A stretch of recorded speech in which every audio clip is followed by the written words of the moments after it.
முருகன் யாரையும் கைவிட மாட்டான். முருகா, சுப்பிரமணியனே, சரவண பவனே, சைலொளி பவனே, திரிபுர பவனே, திகழொளி பவனே என்று அவனை வழிபட்டு ஒவ்வொரு சஷ்டியிலும் வேல் வழிபாடு செய்து இந்த சக்தி வாய்ந்த வேல்மாறலை சொட்டதிரு நீரெடுத்து தொட்டகையில் வேலெடுத்து தொகைமையில் மீதமர்ந்த சுந்தரம் அந்த கட்டழகு கொண்டதொரு கந்தவடி வேலவனை காட்டுவது ஆரெடுத்து மந்திரம்.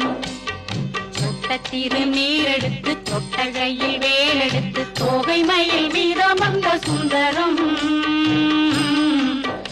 அந்த கட்டழகு கொண்டதொரு கந்தவடி வேலவனை காட்டுவது ஆரெடுத்து மந்திரம்.